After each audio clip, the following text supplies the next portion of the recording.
சிவபெருமானால் பூலோகத்தில் நடத்தப்பட்ட 64 திருவிளையாடலுமே மதுரையை சுற்றி தான் நடந்திருக்கு அப்படின்னு சொல்லி நம்ம பார்த்துருக்கோம். அப்படி இந்த மதுரை மாநகரம் என்ன அவ்வளோ சிறப்பானதா அப்படின்னு சொல்லி பார்த்தோம் அப்படின்னா, மதுரைக்கு எப்போவுமே ஒரு தனி சிறப்பு இருந்துகிட்டே தான் இருக்குது.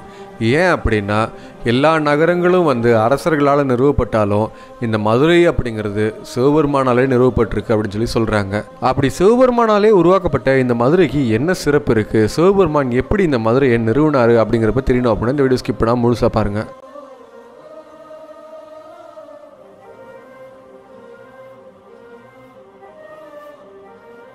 பழங்காலத்தில், அதாவது மதுரை அப்படிங்கிற இடம் உருவாகிறதுக்கு முன்னாடி மதுரை என்ன அவ்வளோ சிறப்பாக இருந்துச்சா அப்படின்னு சொல்லி பார்த்தோம் அப்படின்னா கிடையாது.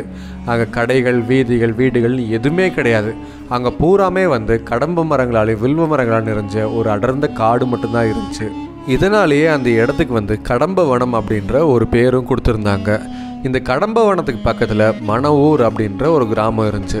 அந்த கிராமத்தில் தனஞ்சயன் அப்படின்னு சொல்லி ஒரு மிகப்பெரிய வியாபாரி இருந்தார். அவர் செல்வ செழிப்பு நிறைஞ்ச ஒரு மிகப்பெரிய பணக்காரராகவும் இருந்தார். அவர் ஒரு தீவிரமான சிவபக்தர்.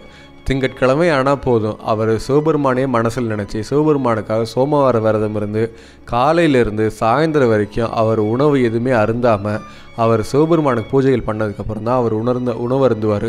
இப்படி பக்தியோடு இருந்த தனஞ்சயன் ஒரு நாள் வேலை நிமித்தத்துக்காக அவர் வெளியூர் செல்ல வேண்டிய ஒரு கட்டாயம் ஏற்பட்டுச்சு. அவர் வெளியூர் வேலையெல்லாம் முடிச்சுட்டு அவர் நாடு திரும்புகிறப்போ அது சாயங்காலம் நேரமாக ஆயிட்டுருக்கு. அந்த சமயத்தில் அவர் வேகமாக தன்னோட ஊருக்கு போகணும் அப்படின்னு சொல்லிட்டு அவர் வராரு. அப்போது அவர் கடம்ப வனத்தை கடக்கிற ஒரு சூழல் ஏற்படுது. அடர்ந்த கடம்ப வனத்தை கடக்கணும்னு சொல்லிட்டு அவர் வேகமாக வராரு. அந்த சமயத்தில் சூரியன் மறைஞ்சி இருட்டு, பயங்கரமான இருட்டு அப்படிங்கிறது படர ஆரம்பிச்சிது. இதனால் அந்த காட்டுக்குள்ளே என்ன இருக்குது அப்படிங்கிறது தெரியல அவருக்கு. அப்போ அவர் வந்துட்டு இருந்த சமயத்தில் இந்திரனால் அமைக்கப்பட்ட ஒரு விமானமும் அது கீழே சிவபெருமானோட சிவலிங்கத்தையும் அவர் பார்க்குறாரு. அவர் பார்த்துட்டு வேறு வழியே கிடையாது, நம்ம இங்கே தான் தங்கி ஆகணும் போல் அப்படின்னு சொல்லிட்டு அவர் இங்கே இருக்கார். ஏன் அப்படின்னா, காட்டுக்குள்ளே ஆந்தை அலற சத்தமோ, அந்த காற்றுல அந்த மரங்கள் ஆடி சரசரன்னு அது கேட்குற சத்தமோ அவருக்கு பயத்தை கொடுக்க ஆரம்பிச்சிது. எல்லா பக்கமும் கொடிய விலங்குகள் எல்லாமே சர்வசாதாரணமாக நடமாட ஆரம்பிச்சிது. இதெல்லாம் பார்த்த உடனே இதுக்கு மேலே நம்ம இந்த காட்டை கடக்கணும்னு முயற்சி பண்ணோம் அப்படின்னா அது நமக்கு ஆபத்து தான், நம்ம இந்த சிவன் கோயிலே தங்கிடலாம் அப்படின்னு சொல்லிட்டு அவர் அந்த சிவலிங்கத்துக்கு பக்கத்தில் தங்கலான்னு சொல்லி முடிவு பண்ணுறாரு. அன்றைக்கி திங்கட்கிழமை, அதனால் அவர் சாப்பிடாமலும் இருக்கார். அவர் ரொம்ப மயக்கத்தோடையும் இருக்கார். அந்த சமயத்தில் தான் அவர் ஒரு விஷயத்தை கவனிக்கிறாரு. திங்கட்கிழமை ஆனால் தேவர்களோடு சேர்ந்து இந்திர பகவான் அந்த மதுரைக்கு அந்த சிவலிங்கத்துக்கு பூஜைகள் பண்ணுற வழக்கம் அப்படிங்கிறது இருக்குது. அப்போ தனஞ்சயன் பார்க்குறாரு, அங்கே இந்திர பகவானும் தேவர்கள் படை சூழ அங்கே சிவபெருமானுக்கு பூஜை பண்ணுறதுக்காக அவங்க பொத்தாமரை குளத்தில் நீராடிட்டு அங்கேருந்து தீர்த்தம் எடுத்து சிவபெருமானுக்கு ஒரு பூஜை அபிஷேகங்கள் பண்ணுறாங்க. அப்போ தனஞ்சயன் தன்னோட மூட்டையில் இருக்கக்கூடிய குங்குமப்பூ, சந்தனம், கஸ்தூரி இது மாதிரியான வாசனை பொருட்களையும் அவர் கொடுக்குறாரு.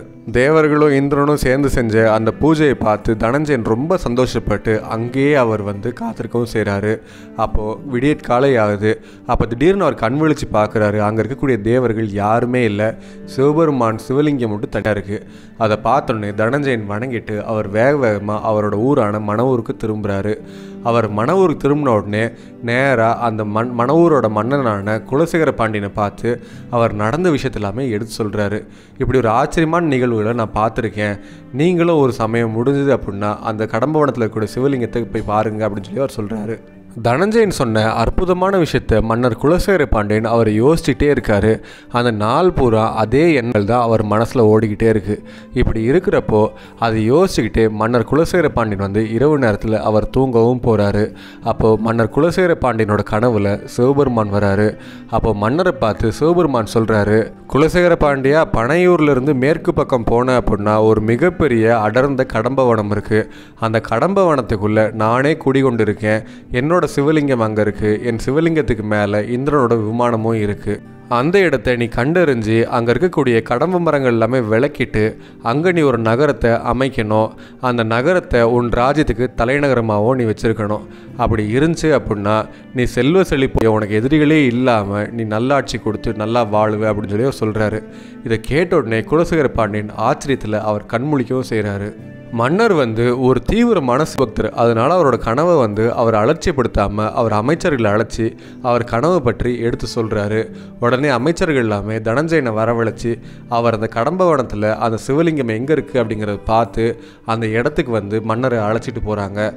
மன்னர் போய் பார்க்குறாரு. தன் கனவுல பார்த்த அந்த கடம்பவனமோ அந்த சிவலிங்கமோ ஒரே மாதிரி இருக்குது அப்படிங்கிறத பார்த்த உடனே அவர் ரொம்ப சந்தோஷப்படுறாரு. அந்த சமயத்தில் மன்னர் வந்து அமைச்சரை பார்த்து கேட்குறாரு, இங்கே வந்து நம்ம நகரம் அமைக்கிறது எல்லாமே சரிதான், இந்த நகரத்துக்கு எதை எல்லைகளாக நம்ம கொண்டு அமைக்கிறது, இந்த நகரத்தை எப்படி வடிவமைக்கிறது, இதெல்லாம் நமக்கு எப்படி பண்ணுறதுனே தெரியல, உங்களுக்கு ஏதாவது ஒரு யோசனை இருந்தால் சொல்லுங்கள் அப்படின்னு சொல்லி அவங்க 2 பேரும் யோசிச்சுட்டு இருக்காங்க. இப்படி மன்னரும் அமைச்சரும் வந்து அந்த நகரத்தை எப்படி அமைக்கிறதுன்னு சொல்லி அவங்க யோசிச்சுட்டு இருந்த சமயத்தில் அந்த கடம்பவனத்துக்கு ஒரு சித்தர் வடிவில் இருக்கக்கூடிய ஒரு மகான் வராரு.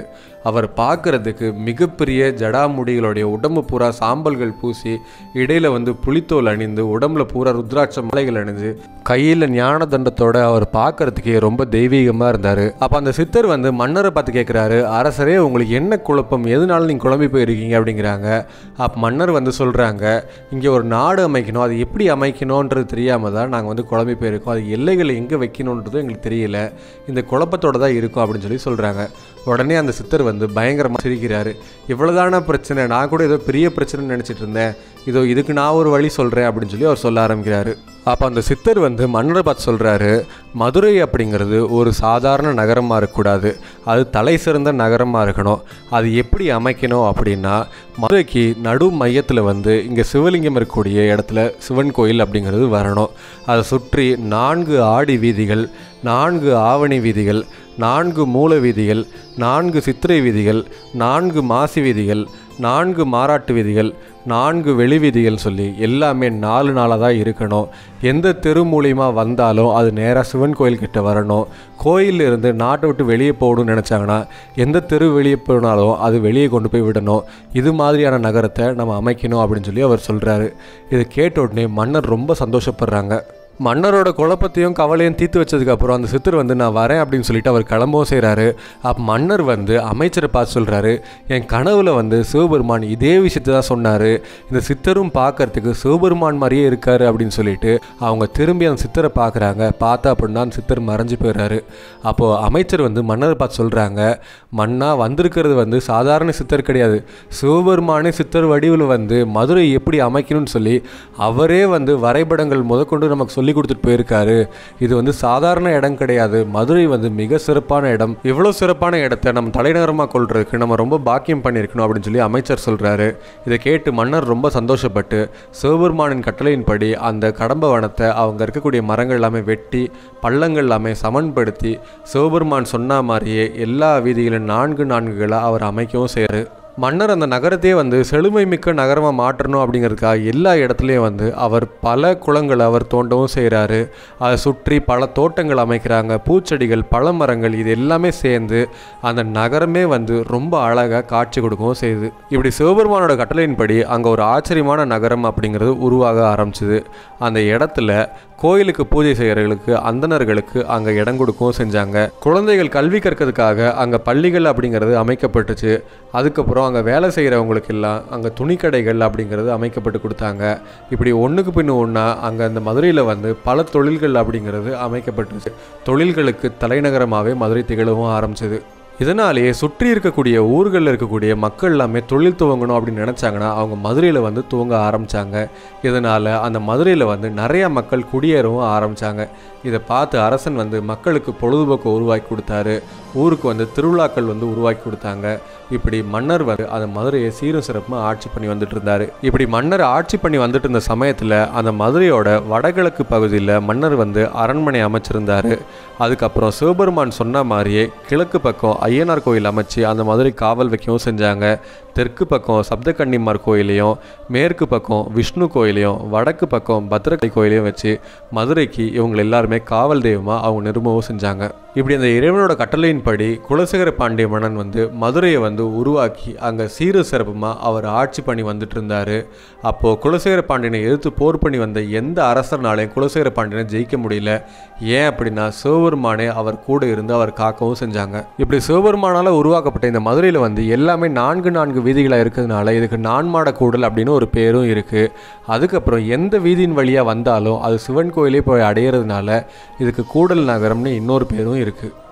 இப்படி சிவபெருமானோட அருளால் குலசேகர பாண்டிய மன்னனோட கனவுல சிவபெருமான் வந்து அந்த கடம்ப வனத்தில் மதுரை மாநகரத்தை அமைக்கணும் அப்படின்னு சொல்லி கட்டளையிட்டு இருந்தார்.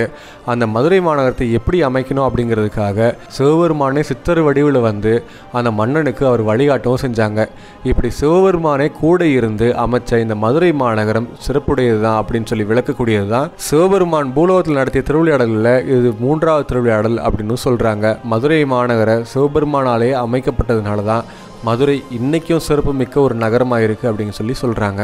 இப்படி சிவபெருமான் நடத்திய 3வது திருவிளையாடலான மதுரை மாநகரம் அமைத்தலை பற்றி நீங்கள் என்ன நினைக்கிறீங்க அப்படிங்கிறத கமெண்ட்டில் சொல்லுங்கள். இந்த வீடியோ பிடிச்சிருந்தா ஒரு லைக்கை போடுங்க. இந்த வீடியோ உங்கள் ஃப்ரெண்ட்ஸ் அண்ட் ஃபேமிலிக்கு ஷேர் பண்ணுங்கள். இந்த வீடியோ பார்த்துட்டு இருக்க நீங்கள் இன்னும் நம்ம இயல் சேனல் சப்ஸ்கிரைப் பண்ணல அப்படின்னா உடனே சப்ஸ்கிரைப் பண்ணுங்கள். கூடவே இந்த நோட்டிஃபிகேஷன் பெல் பட்டனை கிளிக் பண்ணிங்க அப்படின்னா நாங்கள் போகிற வீடியோஸ் எல்லாம் உங்களுக்கு உடனே நோட்டிஃபிகேஷன் தான் வரும்.